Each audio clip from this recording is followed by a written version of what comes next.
تسلیما اللهم صل على سيدنا ومولانا محمد وعلى آل سيدنا ومولانا محمد وبارك وسلم صلاة وسلام عليك يا رسول الله صلى الله تعالى عليه وسلم.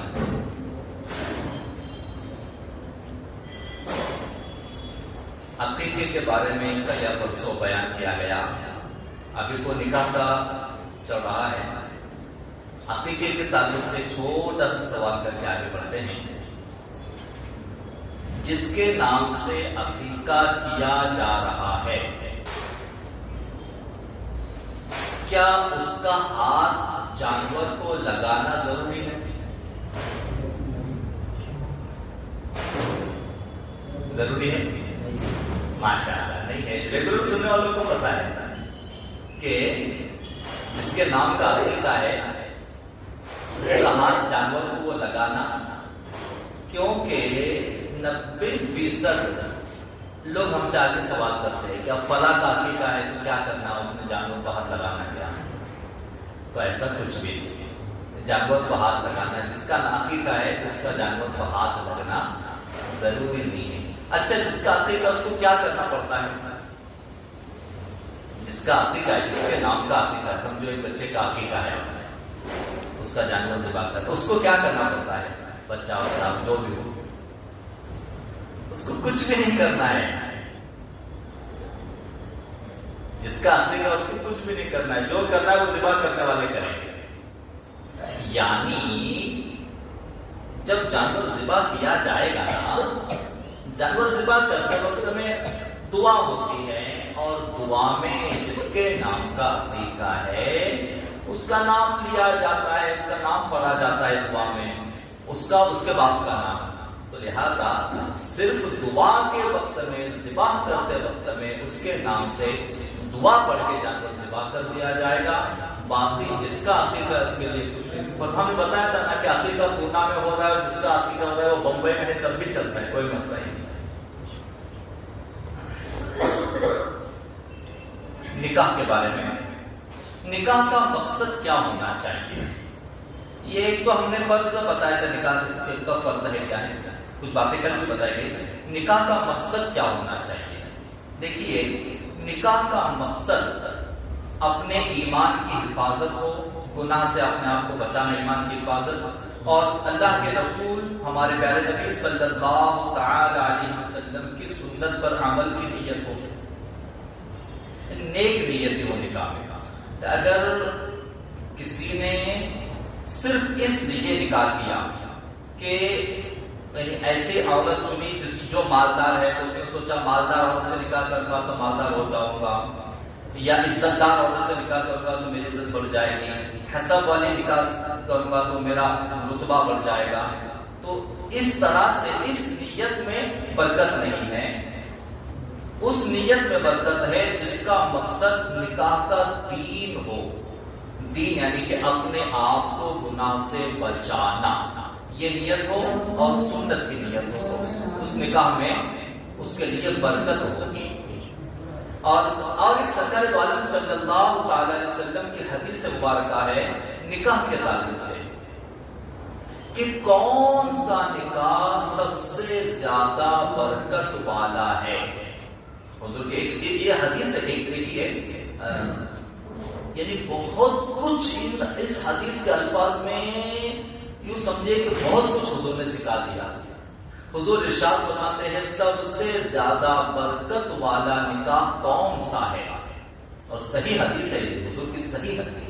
حضور ارشاد فرماتے ہیں سب سے زیادہ برکت والا نکاح وہ ہے جس میں طرفین کی جانب سے، یعنی دولہا اور دلہن دونوں کی جانب سے ایک دوسرے پر بوجھ کم ڈالتا ہے.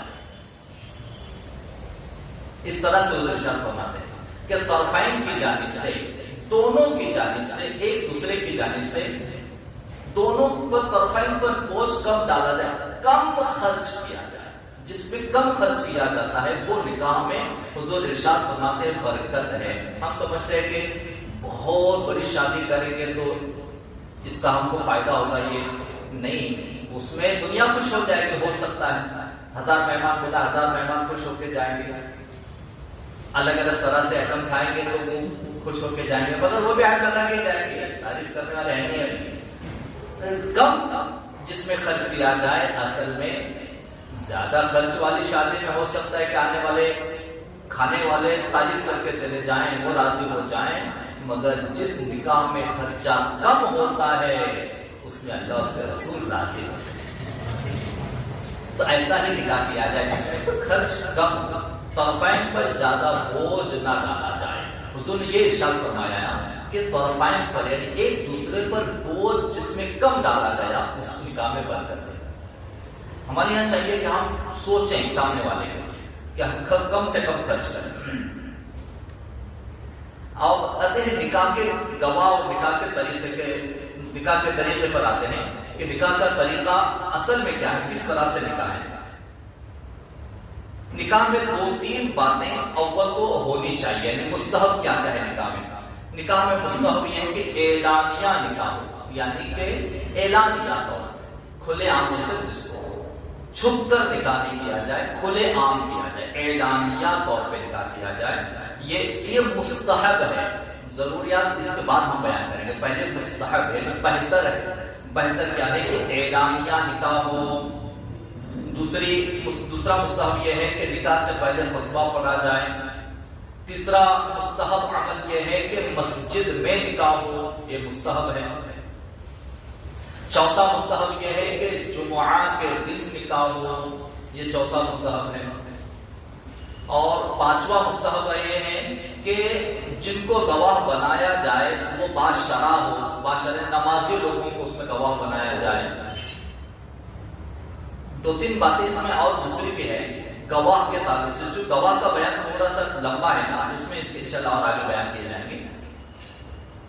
اب دیکھیے ایک چیز اور بھی اس نکاح کے تعلق سے جو مسائل میں لکھے ہیں، بہت سارے لوگ نکاح کے تاریخ، نکاح کے دن، نکاح کے مہینوں کے تعلق سے بہت سارے ہمارے یہاں سوال و جواب ہے، بہت سارے ذہن میں باتیں ہیں، جیسا کہ بہت سارے لوگوں کا کہنا ہے کہ سفر کے مہینے میں نکاح ہوتا یا نہیں ہوتا۔ تو جناب سفر کے مہینے میں بے شک نکاح ہوتا ہے، کوئی اس میں حرج نہیں ہے، بلکہ 12 مہینے کے 365 دن ہر دن نکاح ہو سکتا ہے، کوئی دن نکاح کے لیے منع نہیں ہے، نکاح ہر دن ہو سکتا ہے۔ ایسا سوچنا کہ وہ فلاں تاریخ کو نکاح کریں گے تو اس میں بے برکتی ہوں گی، فلاں تاریخ کو نکاح کریں گے تو اس میں جو ہے مہوست ہوگی، ایسا اسلامی طریقے سے، شریعت کے حساب سے ایسا کچھ بھی نہیں ہے۔ کسی بھی دن نکاح کیا جا سکتا ہے، کسی بھی دن نکاح ہو سکتا ہے۔ ہاں بے شک ہمارے بزرگوں نے اور حضور نے بہتر دنوں کو، جیسے جمعہ کے دن نکاح ہو تو اس کو بہتر قرار دیا ہے، بہتر ہے۔ پیر کے دن نکاح ہو تو یہ بہتر ہے، بہتر ہی ضرور ہے، مگر نکاح نہیں ہو سکتا، ہو سکتا ہے کہ بے برکتی ہوگی، نقصان ہو جائے گا، ایسا کچھ بھی نہیں ہے۔ کسی بھی مہینے میں نکاح کے تعلق سے منائی نہیں ہے، یا دن کے کسی وقت میں بھی منائی نہیں ہے کہ اس وقت میں۔ بہت سارے ایسا ہے، اللہ ابھی باریک چیز آئی نہیں ہے، زوال کے بارے میں نکاح کا بڑا فتویٰ ہے۔ فتویٰ بھی کسی مفتی کا نہیں، عوام کا فتویٰ ہے۔ مفتی فتویٰ دے تو چلو ٹھیک ہے، لیکن فتویٰ اس میں عوام دیتی ہے کہ زوال کے وقت میں نکاح ہوتا ہے یا نہیں ہوتا ہے۔ تو جناب زوال کے وقت میں بھی نکاح ہو جاتا ہے، کوئی مسئلہ نہیں۔ اور زوال کے وقت میں نکاح پڑھانے سے اس میں کوئی خرابی ہوگی یا اس میں بے برکتی ہوگی یا اس میں نحوست ہوگی، پریشانی ہوگی، ایسا بھی کچھ نہیں ہے۔ وہ جو وقت کی بات ہے نا، زوال، پھر غروب، طلوع، یہ مکروہ اوقات، یہ مکروہ اوقات صرف نماز کے لیے اس میں منائی کی گئی ہے، نماز کی منائی ہے، باقی نکاح کے لیے اس وقت کا کوئی جو ہے نا منائی یا اس میں کوئی مسئلہ نہیں ہے۔ نکاح مکروہ وقت میں بھی نکاح ہو جاتا ہے، اس میں کوئی حرج نہیں ہے۔ اور اسی طرح سے تاریخ کے معاملے میں تاریخ بھی کوئی بھی لے سکتے ہیں آپ۔